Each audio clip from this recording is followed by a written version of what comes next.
alive. Yes. We are live.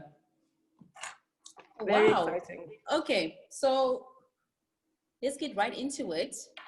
Ladies and gentlemen, I actually received a few requests from a few gentlemen saying, are gents allowed in this talk? Because I saw women, and I said yes, because money affects all of us, especially as business owners. The difference in personal finance and business finance, working it all together, is always, very, very tricky thing, because sometimes you need to stay liquid and at the same time you have needs that need to be taken care of. So today I have, ladies and gentlemen, none other than Miss Mapalo. Did I say that correctly? You said you are spot on. Spot on. Who is going to be chatting to us about all things finance, personal finance as an entrepreneur. She is the author of the amazing South African book called You Are Not Broke, You Are Pre-Rich, that has hit all bookshelves. She's actually going into her fourth round of print now, but I'm not going to say too much about all her great accolades. She's going to be sharing with us the importance of personal finance and being an entrepreneur. So without further ado, ladies and gentlemen, drum roll, Miss Mapalo, take it away. Thank you so much, Setu, and thank you so much to the university for inviting me, Ritabile and Umam Karen. I'm always so excited to talk about money, which is, I know, a topic a lot of people are uncomfortable with. And I absolutely love the fact that they invited me to talk to specifically to entrepreneurs, because as entrepreneurs, myself being one, we enjoy making money. We enjoy, chasing our dreams. But oftentimes, I find that a lot of entrepreneurs, when it comes to their own personal finances, things are not very rosy. Okay. Yeah. So I'm hoping that with today's session, I can shed some light on some of the things or some of the principles that anyone, if you are starting out, if you have been in the business for a long time, that you can actually practically practice to get your personal finances right. There's no point in you working hard, making all the money, making sure that your business cash flow is there, but you have nothing to show for it, if you get what I mean, right? And it's a painful experience, because we have seen people who have had lots of money before, but then end up not having any of it. So for me, hopefully today, you can walk away with 2 or 3 key things or very practical things that you can do to make sure that your own personal finances are taken care of. It is very, very important. Okay, so I'm going to get right into it. I said I have about 7 things, and they said, woo, Mapal, we do not have enough time. Because it was 5 and then it was 7. But it's important information. It's important information, and I'll try to go through it as thoroughly as possible, but as quickly as possible, so that, we respect everyone's time, which I know is very important. As an entrepreneur, your time is money. Okay, absolutely. So the first one, as an entrepreneur, you need to get organized. You need to get organized. Oftentimes, as entrepreneurs, we are out there making sure that people know about us, marketing. We want to make sure that people know that what our services are, so we can make sales. A business that's not making sales is not a business, right? So we are constantly thinking about, how do I make an income? How do I make sure that there's revenue coming into the business? But we often neglect getting organized. And what do I mean by getting organized? Getting organized means that you need to take care of your admin. You need to take care of your admin. It is very important. And I'll give an example. So lockdown happened, and we've been eating everything under the sun, and things have gone south. And now it's spring. A lot of people want to join the gym and whatnot. So I went with my husband. We signed up with a personal trainer, and I said, okay, we've agreed on the amount. and he was meant to send us an invoice. For 3 full days, this person did not send us an invoice. So for me, it tells me that he is not organized. He does not have his admin on lockdown. So if you do not have your admin on lockdown as an entrepreneur or as a freelancer, it will be very difficult for you to make money. Exactly, you'll be in trouble. So for me, I said, you know what? I'm not, as a client, I should not be coming to you to say, invoice me. You should have systems in place and organization in place to know when a client reaches you, what do you do? How do you respond? And you have to give yourself a time frame to say, okay, if a client reaches out to me, I should respond within X amount of time. Boom, done.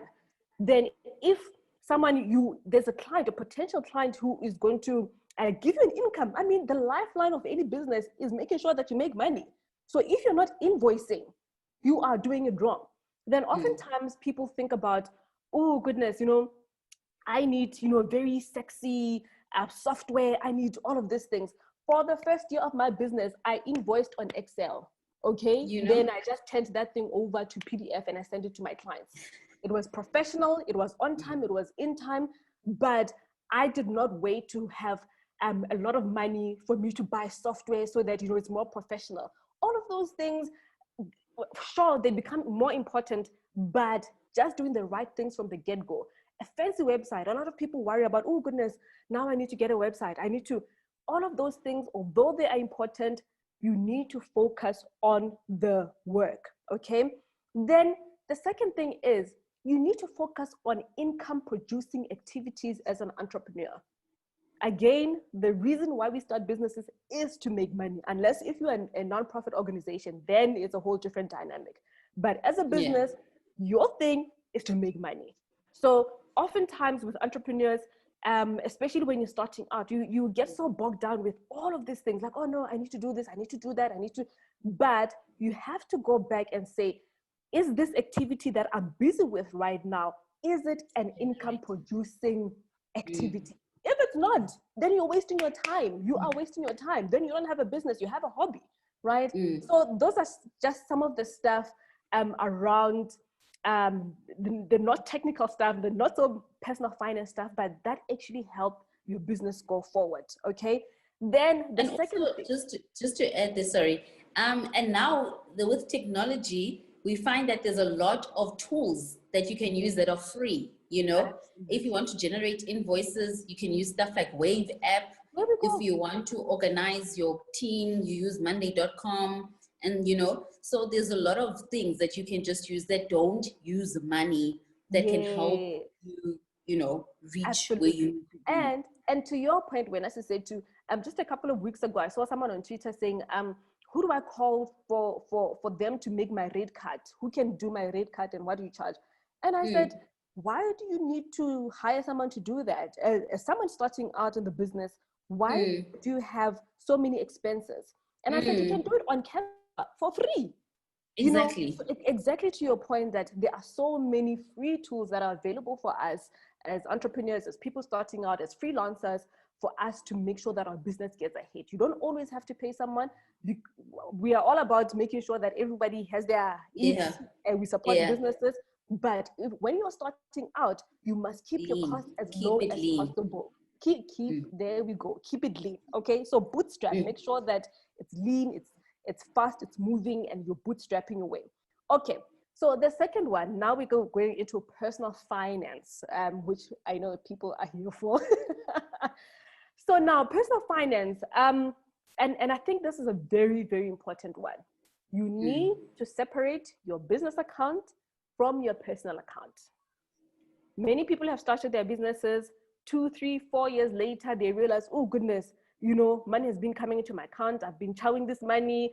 Some of it has gone to the business. So there's no clear indication of what is the business account and what is your personal finances account. And it makes a big, big, big difference because you need to realize, you need to know if you're making a profit in your business. Oftentimes as entrepreneurs, as people starting out, as freelancers, people mix the two. But if you were to say, what was my profit for the 2019 financial year? people don't know. So making sure that you separate the two is very, very important, because it tells you, is this idea working? Is it not? Then from there, you know that, okay, from my business account, I pay myself a salary. Okay, I will not lie. It wasn't always like that with me. I knew what I had to do. But in the beginning, I was not making enough money to say I'm paying myself and, dividing the two. That's a fact, right? But the principles, the basic stuff is there. I knew I had a personal account and I knew that I had a business account. Oftentimes I would end up just transferring and, it's a whole mess, okay? It's a whole mess. And that's the truth. But the principle, I knew for sure that I have to have these two separate entities and pay myself a salary. It's definitely become way, way, way better over the years, but starting off on the right foot helps you. And tax. I know this one makes everyone nervous. Okay, I'm also nervous talking about tax. Okay, I got paid. I got paid a significant amount of money just yesterday, right? This morning, and already I knew it does not fully belong to me. The tax man wants his cut. The tax man wants his cut. So you need to make provision for that as an entrepreneur. A lot of people get hit by tax at the end when it's half yearly, when they need to do their taxes, and they owe the taxman a lot of money because you took 100% of what you're making.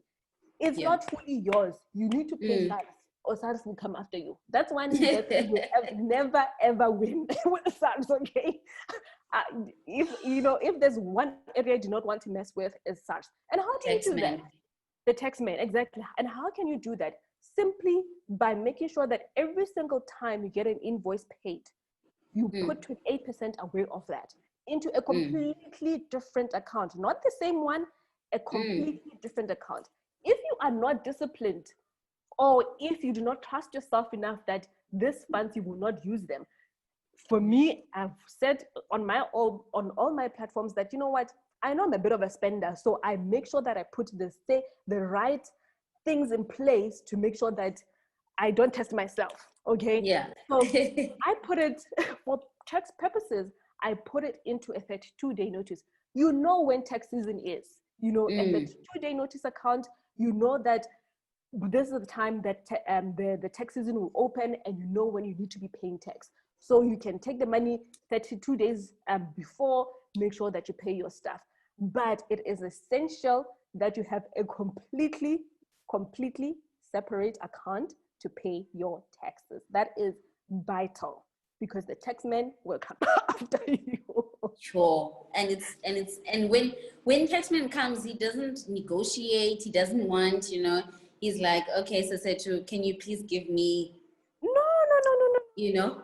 X amount, and that's he charges interest as well. He charges interest as well. So that one is something that you will never ever win, something that you cannot negotiate. I know some people, yes, eventually you try to negotiate, but it's still a lot of money that it will feel painful. So to take the pain out of that, make sure that you're doing your finances, your business finances right, and your own personal finances right, okay?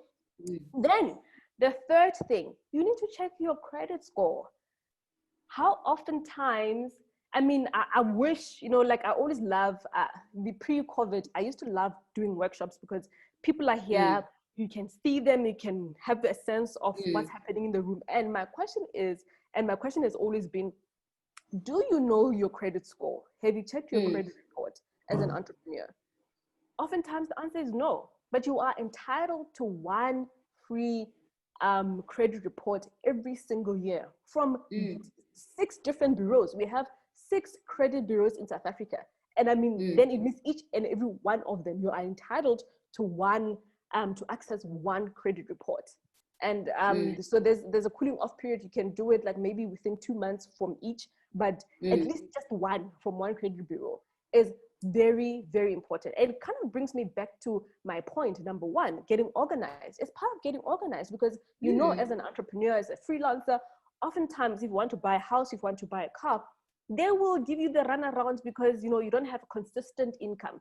But I'm glad some banks are waking up to the fact that, we need to be more flexible. We need to be more accommodating because there's a huge amount of young people, amount of people going into the gig economy, going into side hustles, or going the solo route. So I know some people are more open for sure, but your credit score is important. You need to know where you stand.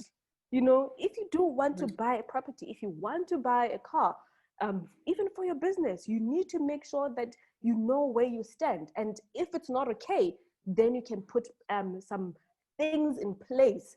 You can come up with a plan to make sure that it does come right. So checking your credit score is important. And also having that separate account, because if you can separate the two, then when you go look for credit from a bank, then they can say, you know what, actually this person has been doing their books well. They've taken care of their business, they've taken care of themselves. And not only that, when I say to being organized and making sure that you have separate accounts for your personal and your business. Imagine how embarrassing. There you are, you want to partner with someone or do a joint venture, and now you have to put your books on the table. Then there you were swiping at Woolies. And that's something. And in my beginning years in entrepreneurship, my accountant used to shout at me all the time. She's like, "So, what was SG Coms doing at Aldo?" Hashas. And I'd be like, "Hey, SG Coms needed some shoes." There we go. Like, no, the company did not need shoes, because you have to think of your account as something that if you were to sell it or if you were to showcase it, is it something that you would be proud to showcase? So Absolutely. that is a very, very valid point, Absolutely. And I love the fact that I'm talking to an entrepreneur, you know exactly what I'm talking about. So I'm glad that you have a good accountant there. Okay, so the fourth thing, I'm looking at the time. So the fourth thing is, as an entrepreneur, you need to budget, right? For your own personal finances and your business finances. It is important, and doing a budget will, because oftentimes I get the question, okay, Mapalo, I hear what you're saying, but how do I know how much I pay myself?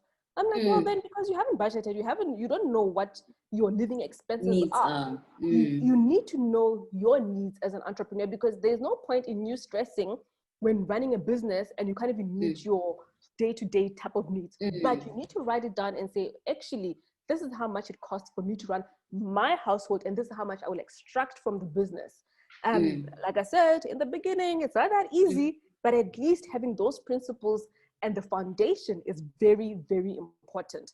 And also, your business also needs a budget. You need your cash flow statement to say, actually, how do I make my money?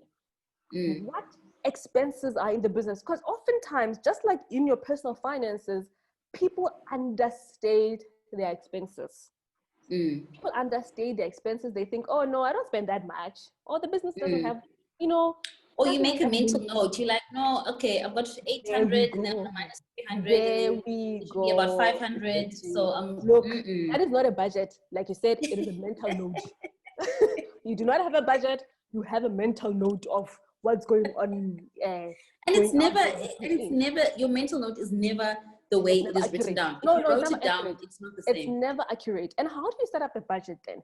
You need to print your 3 months bank statement. And I know oftentimes people are like, oh, 3 months bank statement. It's scary because perhaps sometimes you haven't done the right things. But if you want to get your finances in order, you need to do the hard stuff first. You need to take a look at your credit score. You need to take a look at your budget and do a proper budgeting template. And it has to be physical. There's something that is so powerful when you write stuff down versus when you just have those mental notes, as we mentioned. Okay. And another way you can do your budget is through the 50-30-20 rule. I spoke about it today. I was doing a radio interview on YFM, and this guy was like, oh, I didn't know that. So 50% of your money goes towards your needs, 30% goes towards your wants, and 20% goes towards your savings. Or you can flip it around. If you're more prudent, if you're more, like very, I want to achieve this and this and this, it could be the other way around. 50% short towards your needs, then you can say 30% savings and 20% towards your wants, depending on what your situation is. But especially if you are in debt, you should not use 50, 30, 20, and make your wants to be 30%. Your wants must be 30%. it must be way less. Exactly. So doing a budget, I mean, you know, as I said to you, I was like I said earlier, I was doing a radio interview and someone was saying, but budgeting is so boring, so tough. And I'm like, boring as it might be, if you find it boring, but without it, you don't know what's happening with your finances. It really is. And also I find that people say it's boring because they set unrealistic goals for themselves. So you tell yourself that, you know what, this month I'm not going to overspend. I'm going to do everything right. You have built a habit. I was going to ask you how old you are, but I'm not going to do that. Let's say you are 32 like myself, right? Let's say you're 32-year-old and you're only saying, you know what, I want to get my finances right for the first time. Then within 1 month, you think that you're going to sort it out. No, it does not work like that. You've built bad habits throughout your entire life. How do you expect to fix it in a month? The same for budgeting. People set such unrealistic goals for themselves, like, woo, this month, you know what? I'm going to drink water and eat rice. Look, you are lying to yourself. You need to make sure that it is realistic. Just as much as your business budget is realistic. You need to know, okay, these are the business expenses, and actually print out the bank statement, because that's a true reflection of what's happening. Oftentimes, like you're saying, that those mental notes do not work. And you can use an app called 22/7. It's free. You can download all your different bank accounts, your investments, and it shows you. You can even set goals for yourself on that app. And it's a brilliant app. Okay, so and also I also use it, and I love how you when you actually physically see your net worth, you actually are like, wow, okay. Yep. I'm not where I thought I was, or I need to work harder, or absolutely take care of more debt, and absolutely. So absolutely. I love that. Have a visual representation of where you stand financially. Yeah.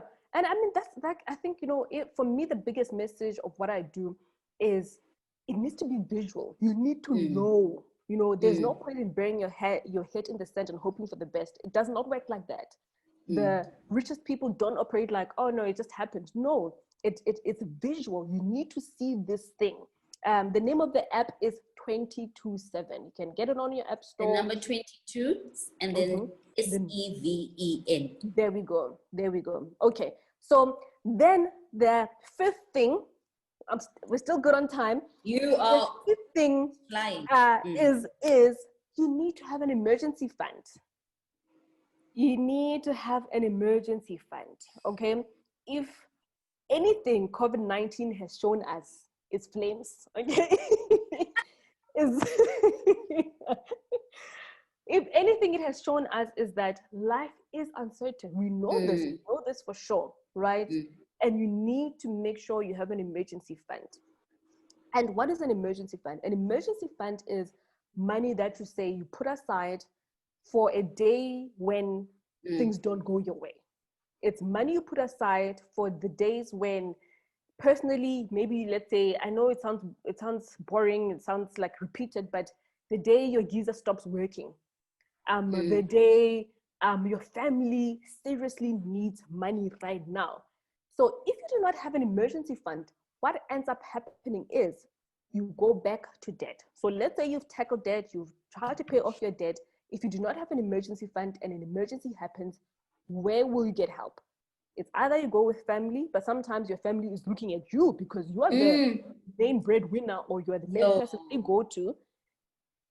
If it's not your family, then you end up going to use your credit card, overdraft, or taking out a personal loan. And all of those things, it sets you back. It sets you back a lot. And those things are expensive. The question I often ask is, do you know how much interest rate you are paying towards your debt? So let's say you have a personal loan, credit card, overdraft, you name it, or store clothing account. Often I ask people, do you know how much interest rate you are paying towards all of this debt? And people often say, no, but I know how much they take off my account every month. That is not enough. You need to know how much interest rate you are paying, because that's actually the cost of debt. The interest rate that you're paying, that is the real cost of debt. And the higher the interest rate, the more expensive this debt is. So having an emergency fund makes sure that you will still be okay, at least for a few months or however long, should things go south. Because life, unfortunately, it just happens, okay? But I also want to throw something else to say too about emergency fund. Oftentimes when you talk about an emergency fund, people think, oh goodness, you're talking about all these bad things happening, or possibly the possibility of bad things happening. But I want people to shift their thinking when it comes to an emergency fund as well. That an emergency fund could be your opportunity fund, especially now that we're talking to entrepreneurs. That an opportunity can come your way, then you don't have to go borrowing money.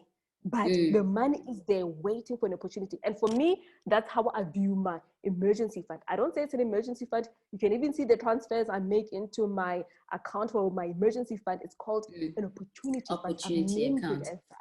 It's an opportunity account to make sure that if anything comes by, that I can take an opportunity and make sure that I make more money. I do have the money. I do have the money for that. So you need to have an emergency fund, both for your personal and for your business. But also very important, you hear a lot of experts saying, no, you need 6 months to a year's worth of an emergency fund. And that is the rule of thumb. That is wonderful and all. But oftentimes this rule of thumbs, it just discourages people. People get discouraged saying, I don't even have 5,000. I don't even have 5,000. Now you want me to have 6 months worth of, how am I going to do that? Then people end up not doing the right thing. Yeah. So for me, I always say, put a number for yourself and say, okay, you know what? I'll put away 10,000. Let me start off by there. Let that be my goal, to say I will have 10,000 into an emergency fund in an account that is completely separate from my account, my day-to-day transactional account, where I know that if an emergency happens, at least can I leave? You've got that amount. But you've also got to put.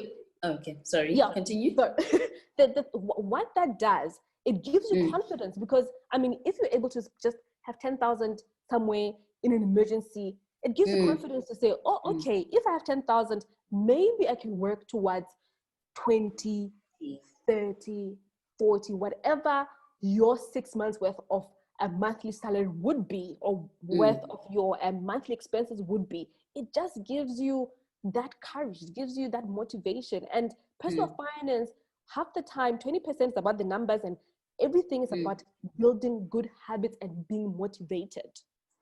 And 100%. It's also like when you have to take care of when you are in debt and you want to get rid of your debt.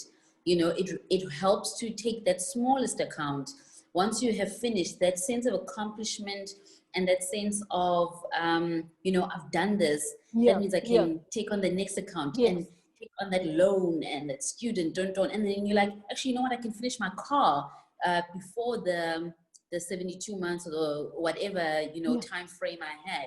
So that whole thing of starting small, it really does help. Yeah, it really helps. And it gives you the confidence, because then you're like, I've actually ticked this. It's done. I was able to, a question here we have is, how much do we allocate towards our emergency fund, or what percentage?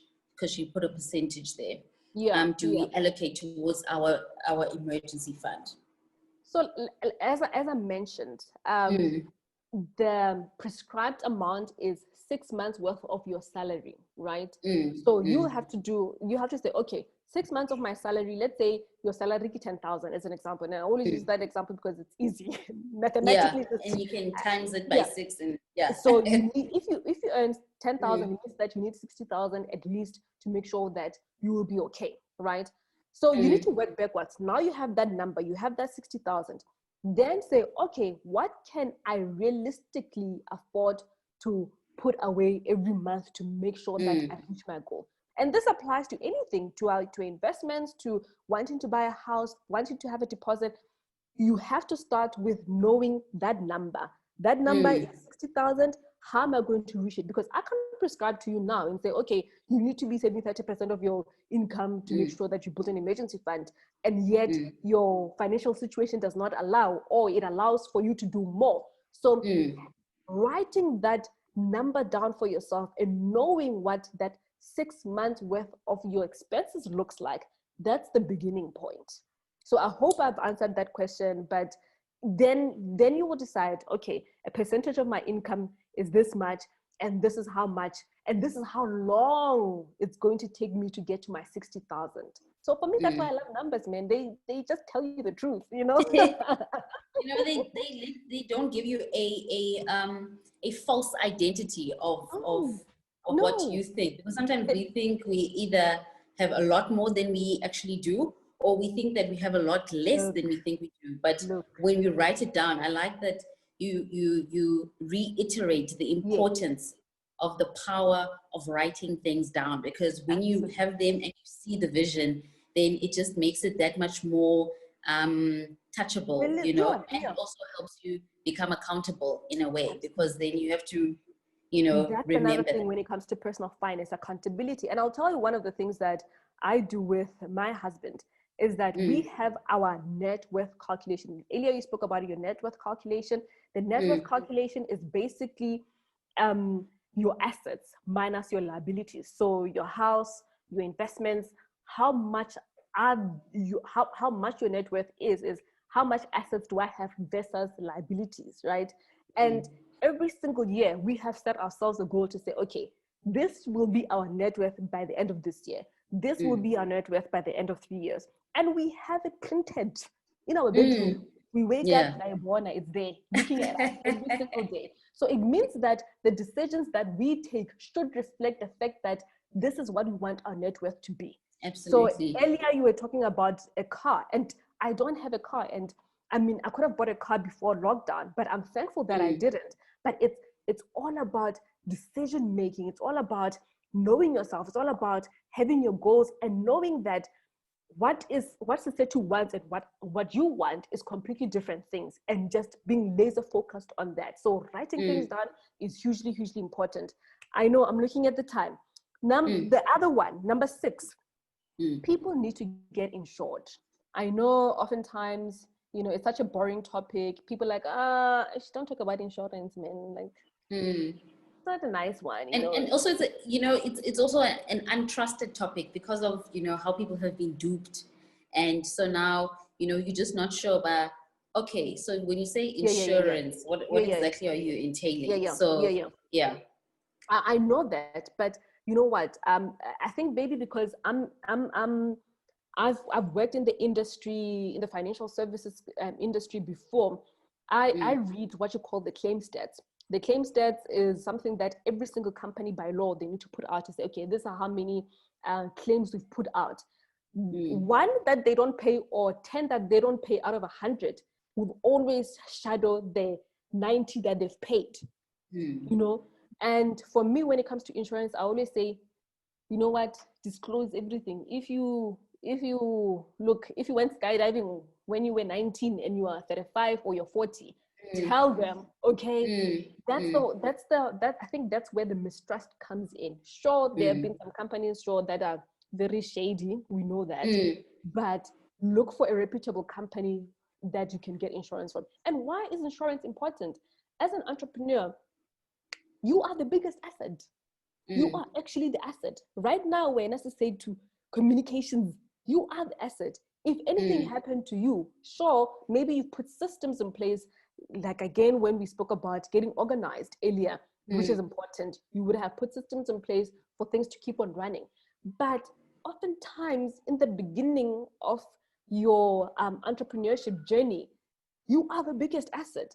So having insurance on your life, and I'm not talking about life cover, guys, okay? Because I know life cover has been there. Like everybody talks about life cover. I'm not talking about that. Although, yes, that is important and it has a place. I'm talking about income protection. You must protect your income as a young person. You must protect your income as a young person, because now more than ever, we are seeing, like I said, I read through claim stats now for a couple of companies. They've come out with their claim stats. And Mm.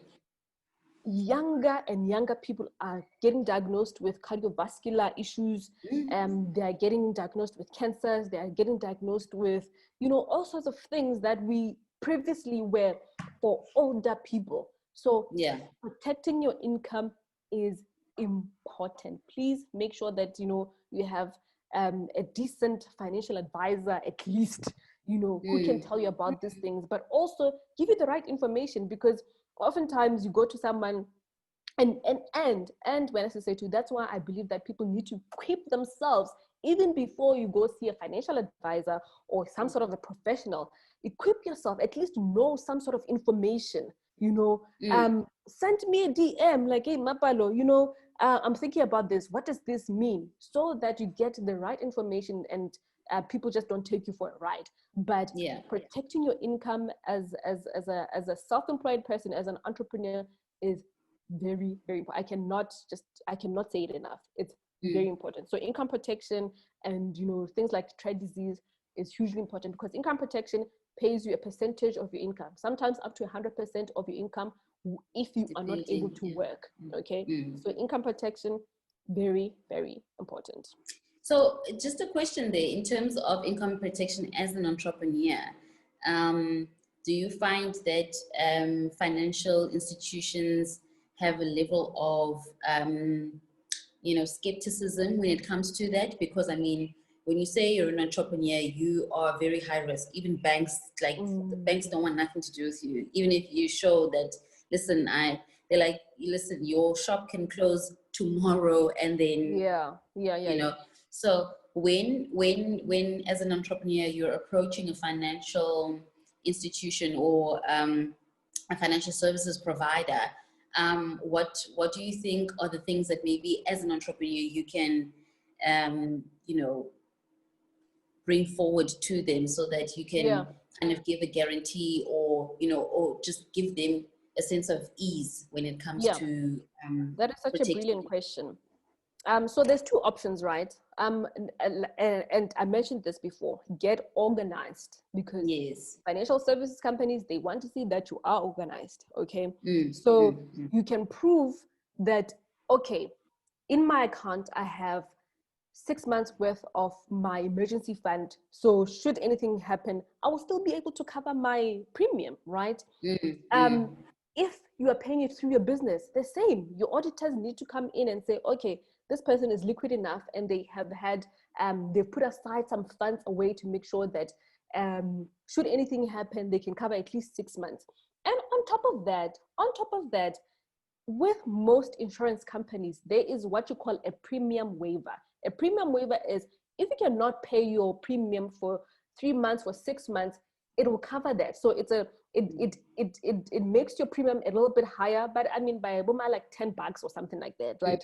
And oftentimes people don't know that they have these things, premium waiver and credit insurance. People don't know that they have these things, but you need to make sure that you are organized. Be organized before you approach a financial services company, and show that, you know what, I am liquid enough. I can pay my what you're asking me to pay. So that's one. But also, one thing that I know often we do not speak about, or people don't speak often about, is normally people leave their employer. Maybe they started as a side hustle, then eventually they leave their employer, right? And if you have with your employer, you had a pension or provident fund, or some sort of fund, normally you would have had, those life covers, income protection, and all sorts of those benefits. And people don't know that you can do what you call a continuation option. A continuation option is literally all you have to do when you're resigning. Take that and keep it. Yes, you're basically saying, you know what, I want to keep the same benefits that I had. Now it's just going to be in my personal capacity, and they don't give you as much trouble when you do that option as you would months later. And not rush to, I want to take out all my money, Exactly. So a continuation option also, please make sure that you know about it. Look at it and see if your employer does allow for a continuation option, and it's there, it's available. But we need to get the correct information. We need to get the right information out to people, so that people make better decisions for themselves. Okay. So that is getting insured. Number 7, I'm on time. I know. Yay, I'm you looking are. at the time. Okay. So number 7 is very important. And I know I've seen too many times entrepreneurs, they focus so much on their business, like, no, you need to put money back in the business. You need to grow the business. That's good and well. The business will always want money. Okay. Always. The business wants money. Then it gives you money, then you put it back in there. Wonderful. Do that. But remember that you are not the business.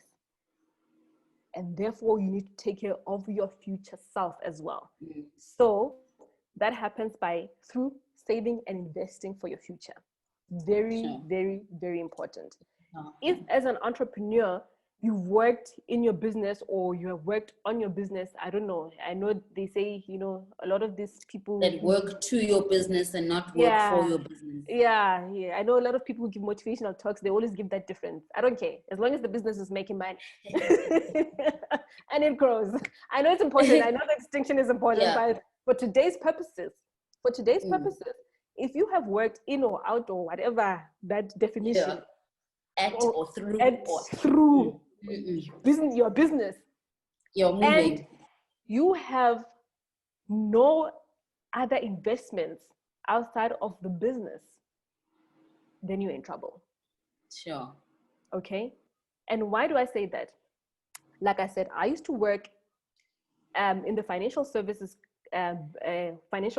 company. I used to work in the financial services industry.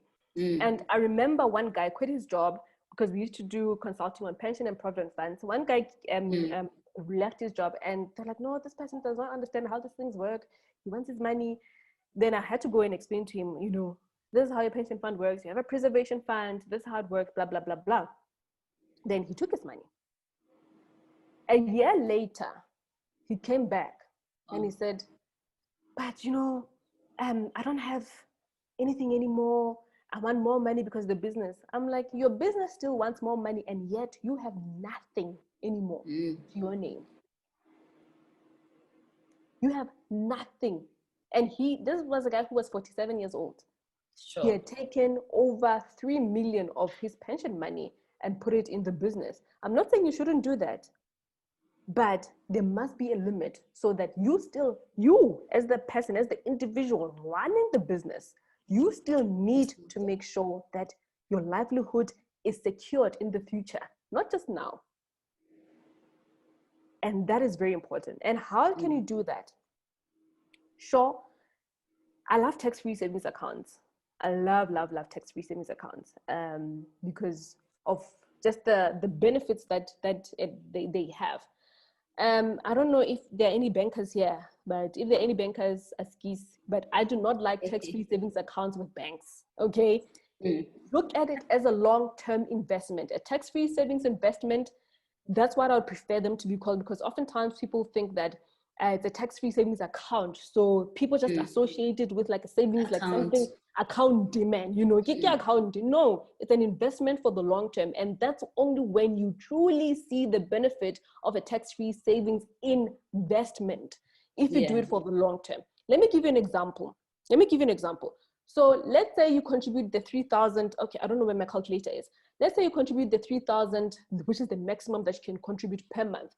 And please don't let this put off anyone who's watching this and think, oh no, I need 3,000. You can even contribute 500 Rand, you can even contribute 300 Rand towards a tax-free savings account. But I'm just saying that 3,000 is the maximum. That's the limit that you can contribute towards a tax-free savings account.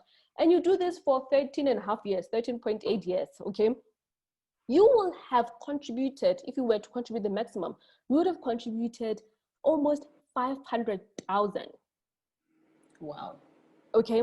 And for me, that's why I always say, do not despise small beginnings. Do not despise that debit order that goes off towards your investment every month. So with 3,000, you would have contributed almost 500,000 in just over 13 years. Okay. 13 years. I have a son who's 5 years old right now. 13 years, he's not a man. He's still a baby. Okay. So in 13 years, you would have accumulated over 500,000.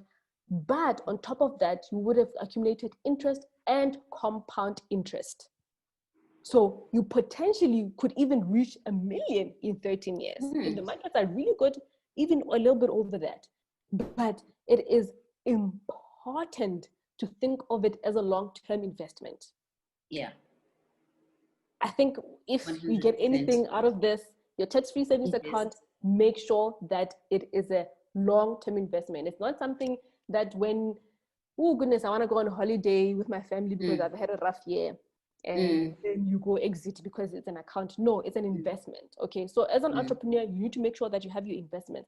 And as an entrepreneur, you know the importance of diversifying. So why don't you diversify for yourself, for your future, and make sure you have investments in place? Another thing is a retirement annuity. And I know some people will be like, retirement annuity.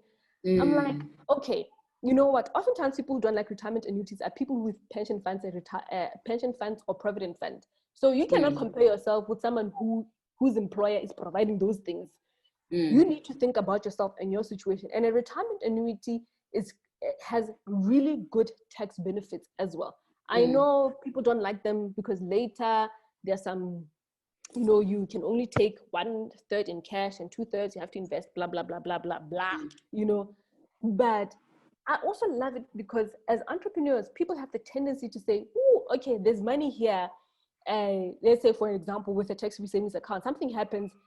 Entrepreneurs, I promise you, do not hesitate to go take out, go buy like just take everything just so that, you know, they can pursue a project. So with a retirement annuity, you will never, ever take it out. So it stops you from yourself. It really stops you from yourself. And if like that has saved so many people later in years, they're like, oh, you know what? Even if things work out, perfect, things have worked out, but now you have an extra stash of money, you know? But also the tax benefits are undeniable right now anyway. And a lot of people, oh, sorry, continue. No. I was going to put the last point because I can the last point. Yeah, but yeah. So I was going to say that's also very powerful because, you know, the misconception that we get is that when you are retired, you're going to get 3 million rand. But if you break that money up into your rest of life, you know, it's not a lot. And I mean, when I look at like my, you know, elders, they're like, yo, when I pension, I'm getting 3.1 or I'm getting 2 point whatever. And I want to buy a new house and a car and I'm like, no, you can't do that. Because I mean, you need to live a good, what if you're going to live, you know, 20 years after that? You need to maintain your standard of living. And what people don't understand is that, you know, once you've retired and you no longer have capacity to make as much money as you used to, you're going to have to compromise your standard of living. But if you have a retirement, you depend on your kids, you know, and that's then cool. It's the vicious cycle that we are creating, that we are perpetuating over and over again. You know, we most people, myself included, you know, you have to help your parents out. You're not bitter about it or anything, but because our parents didn't have the opportunities that we have right now, and we don't think about the future, then our kids then have to carry us. Suffer. And they didn't have to. You know, they really, really, really didn't have to. So for me, it's very important not just to think about the now and making a lot of money now, but I want to still be able to maintain the lifestyle that I've gotten myself used to, even when I've retired, or I don't want to keep on working because, well, now, yay, olive oil in the house. I mean, come on. You know, and the last point. Yeah, no, exactly. But I think it also goes back to your priorities and what kind of lifestyle you envision yourself living also at retirement. Because I mean, you still want to be go on, you know, the fun one. Take my grandkids to Wimpy, you know. Yes, exactly. So planning and making sure that you invest for your future helps you do all of those things as well. And the last thing, I always like to end up with, you know, there's been many concepts that we've spoken about. And the last thing is, as an entrepreneur or someone who wants to venture into entrepreneurship, or just you are working your 9 to 5, you know. And the disclaimer always is you can be an intrapreneur in the company that you work at. You know, you don't have to go start your own thing, but you can show your skills, your entrepreneurship skills within a company that you're working at and negotiate for a better pay, right? It's patience. You know, when it comes to personal finance, I'm a true believer of patience, of running your own race and doing things because you actually want to do them. And it goes back to writing down your goals, writing down what is it that I want? What is the outcome I want for myself? What is the outcome I want for my money? You know, people work all their lives and have nothing to show for it because you lived like, oh no, so too I can say too is driving a Mac, oh Lina, you know, I need to, or yo, no, they bought a house and it's a double story, triple story, whatever the hell it is. The estate. So Now I need to go and get. Lina, I need to show that, you know, and sometimes the pressure can come from our families and whatnot, but you need to know yourself. You know, it starts with self. And for me, even with personal finance, some people just, it's not because they have the money, but it's because they know themselves that you actually see that people actually make the right decisions when it comes to their money. So patience, knowing yourself, writing your goals down and writing what it is that you want for yourself. I promise you, you will always beat anyone. I don't care. You will, by far, you might seem like you're starting out slow, but trust me, 5-10 years makes a difference. It makes a significant difference when you look at your finances versus your peers. But it's all about just doing the right things from the get-go and not crumbling under pressure. I know if you get like a big contract, you know, now it's time to show people that, you know, what time it is, you know. What time it is. What time it is. And there's no need. There's no need. You know, you can do all of that. Yeah. You can do all of that. Just write down your own priorities and go for those things, man. Go for those things. Before I start preaching, I'm gonna end right there. Oh, Papalo, thank you so much. You literally took all the notes that I was going to ask you just by the way. You were like there with the retirement, with the relationship, with the jotting down. So you just took out all my notes. So like I have no more questions for you because you just literally. But it was lovely. It was lovely. It was amazing. It was absolutely amazing. And you know, we're still going to chat a little bit more. We've got some comments here from Anele Mahamba. She says, yay, the emergency funds are very important. COVID definitely was a great teacher. Love the girls, love the chemistry. Thank you, Anele. We love you too. And she's just correcting us there. It's work in and work on your business. See? Thank you. And then we have a question from Janine Sharrock, who's asking, what are good or best investment opportunities for young entrepreneurs? Maybe you can answer that. And then from Ntombi Toto, she's saying, oh my word, I'm learning so much I didn't know. And Anila says again, shoot, drop bombs, baby. Yay. So there's the question there from Janine. What are good or best investment opportunities for young entrepreneurs? Yeah. So you know what, as much as I definitely say you need to make sure that you're saving and investing for your future self, the best investment that you can make is put money back into your business, right? But you must draw a balance. You must draw a balance. So you need to look at your business needs and say, okay, my business needs this and this and this and this and this. So from my revenue, from my profit, this is how much I'm going to put back. So obviously as an entrepreneur, you will know what your business needs more than I ever will, right? So you need to do that. Then secondly, on a personal level, we've spoken about them. If you don't have any investments right now, start with a tax-free savings account. Tax-free savings account, literally everything that you contribute in there, whenever you will take the money out, hopefully it's in 15 years time, because remember we spoke about long-term investing, is that it will be completely tax-free. Remember we spoke about not all the money that goes into your business is yours, but this time around with a tax-free savings account, It is yours fully. If you have 1 million, you've made an interest of over that amount, it is completely yours. So tax-free savings accounts, for me, I think they're completely brilliant, especially if you're just starting to invest. Then retirement annuity, it's definitely an option that you need to look into, because also it does have create tax benefits. Like I said, people just don't like them because when you retire, there's rules and regulations around that. Yeah. But it's something that you can definitely take a look into. But also, you need to look at shares, but even more than just looking at shares, when I say to, it always just baffles me that as young people, as entrepreneurs, why can I not look at Siseitu and say, Siseitu, can I look at your statements? Can I look at your financials and see where this company is going? I like Siseitu, I like her energy. I think she's doing great work. Let me see your financials. Can I put 50,000 into your company? But we don't do that as young people.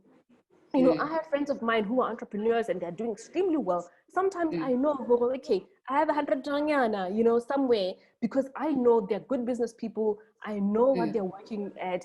And I put my money in there because I know that it will yield great dividends later on.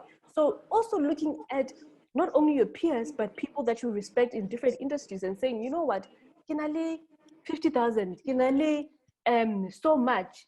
Goodness, my dog is going crazy at my plant. Sorry, I just got distracted for a second there. Oh, goodness. I'm thinking, what's happening now? It's about to kill my plant. But anyway, let me finish up here. So that's another option. For me, definitely it is an option. But also looking at shares, but coming down is do the foundation right. Oftentimes people, when they start thinking about investments, hey, then you're investing in Forex, then you're investing in all sorts of things. But if you cannot understand a tax-free savings account, you should not be going for the Forex or derivatives or whatever fancy stuff that people are saying or dangling in front of you, because you need to understand the simple concepts first, then, baby steps, then move towards the next thing and say, okay, then I'm going to go to individual stocks. I'm going to go into individual shares. Then look at what we call exchange traded funds. Exchange traded funds, amazing as well. You can start with the JSE Top 40, where it has the top 40 companies, listed companies on the JSE, and you have like a fraction of each company in there. But start small, make sure that you do the right things first, and just as with your business, it just doesn't grow overnight like this. Baby steps, and you learn as you go along the way. But Mapalo, you're giving away too many tips from your book now, and I want the people to go out there and buy the book. So guys, please do you have get the book, by the way. copy. Oh goodness, I completely forgot to have it here because my desk is that side. Okay, so I want to run and get it, but I'm not going to do that. And I don't have a hardcover because it's on this thing that I am talking. As someone who runs her own business, I cannot let a moment go of promoting my book. I'm sorry. Just hold the fort for me. 2 seconds. 2 seconds. Thank you. Yeah. So I've been reading Mapalo's book in preparation for today, and she has just given the most amazing facts in the book.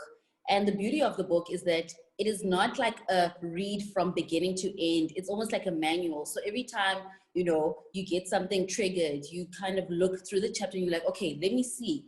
So when she talks about ETFs, it is there. When she talks about black tax, it's all in there.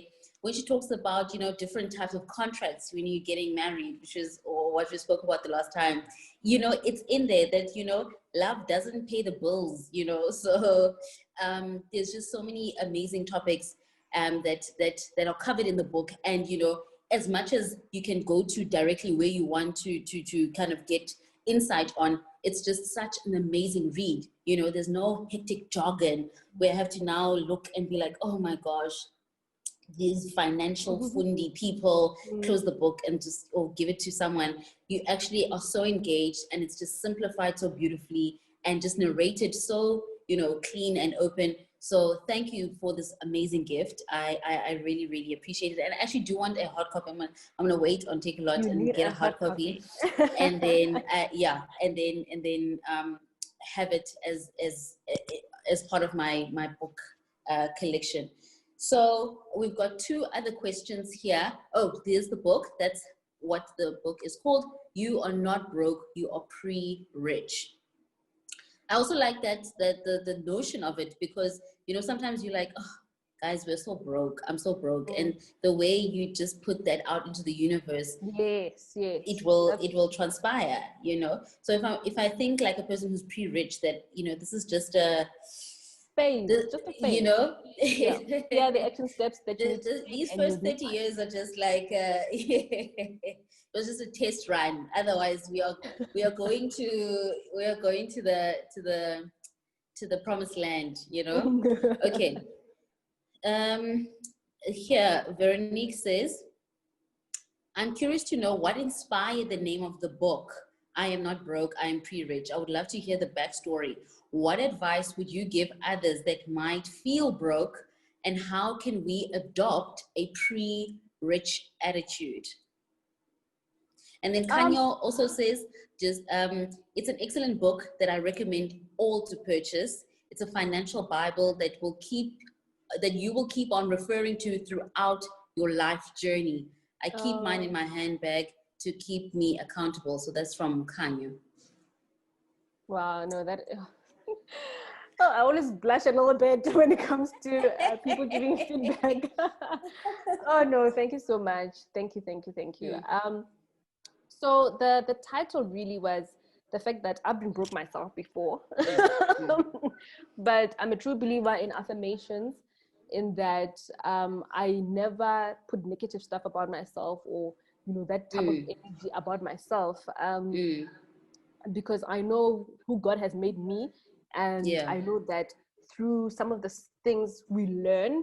So I just never like full stop and say, "Ooh, I'm broke." Like, never, or like literally just anything in life. Like, that's just, I don't put a full stop to negative stuff. I always say, you know what, I'm going through this, it's, so for me, you're not broke, you're pre-rich. It was basically that I've been there, I've been broke before. I've looked at myself, and like literally I was just barely making ends meet at some point, but I always knew for sure, like literally, and it's the weirdest thing, I don't even know, it just, people are like, how do you know? But I'm like, I knew for sure that I was not going to be broke forever. I knew for sure that I was not just going to barely make ends meet. I knew it, and I knew it in my heart. So for me, like, even just the title is more of trying to encourage people that, you know what, this might be what things look like, but do the right things, keep on working, keep on putting in the work, and you'll find yourself on the other side. So for me, that was the inspiration for the title, I guess. And also, I just didn't want it to be like a boring title, I didn't want it to be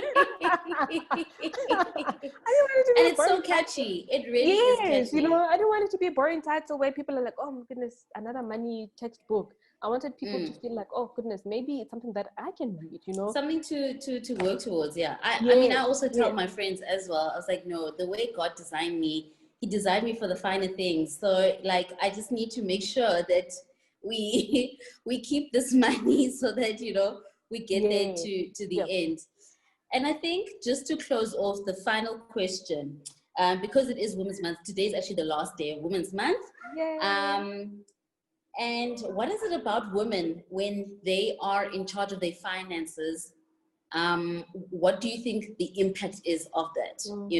When, there's that saying that says, give a man money and he'll feed himself, whatever. But money. Then when you give a woman, like, so what do you think, in your opinion, that when a woman is in control of her finances, what impact does that have? Yeah, sure. It's actually such a deep question, I think, first of all, it gives women the option, stand in their own truth and say, you know what, this is what I want and this is what I don't want. Definitely options. But also, it's not even just about the money, right? Because once you take control of your finances, you become more confident in who you are. And you realize that, because money is actually just like an after thing that happens when you've done a few things right, either in your business or in your career. So it's, I mean, I want to say it in my language because I think it just, it is amorao, man. You know, it is amorao. I know, like, but it's something that happens after, you know. And I know oftentimes we focus so much on money, but we forget that it's a result of The having process. done other things right. The process, so yeah. that confidence does not come because you have money, but it comes because you know, okay, I'm capable of doing 1, 2, 3. Like, wow, look at you, girl, you know. And the money feels good, but it's the process, it's everything else that gives you confidence in your abilities as a woman. And the second thing is, it gives you options, especially living in South Africa, living in Africa, where gender-based violence is so massive, that money will not be one more thing that makes you stay in an abusive relationship. Yeah. Right? So for me, it's very important for women to, you know what, if kindness and if good things are no longer being served, you don't have to worry about money because, you know, you don't have to stay because you don't have money. But yeah, I think it's about the process. It's about women realizing that, geez, man, Linda, you know, I can do this thing, you know. On fire, you know. And also for me, I get it from both my parents, you know. People always kind of just look at me like, you know, because they would think that it's just my dad. But it really is not just my mom, but even my dad. He instilled in me that you need to be independent as a woman. You need to make sure that, you know, love and everything, that's fantastic. But also you need to be able to stand on your own 2 feet for your children, because your children view all of that. And yeah, I mean, man, I think it's just a holistic thing. I think it's more than just about the money. I truly believe it's way more than just about the money. And I've seen it with my own relationship with my parents, how they have treated each other. And they've been amazing towards one another, but they wanted their kids to be completely independent. And man, I'm so thankful. Wow. You see, if we were in a lodge, you know, in an arena, say everyone give Mapalo a round of applause. Thank you so much, Mapalo. Like, I feel this conversation could go on forever and ever and ever. But Anila there is clapping with all the capital A's in the world. Excited to see Mapalo. Mapalo is going to be dear attendees, note we've invited Mapalo to visit us at Nelson Mandela University, August 21, 2021. So watch the space. So Lisa says she's excited to see Mapalo next year in person. Hopefully we'll all be in greater financial position. And Karen, thanks to Setu for the amazing job. And Mapalo, your wisdom is admirable. So thank you, Mapalo. Thank you to our panelists. We are the panelists. Thank you to us. Thank you to us.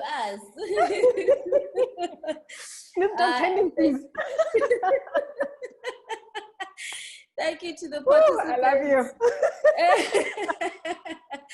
And to everyone who sat through with us, we are so grateful, and we hope that you picked up a nugget or two.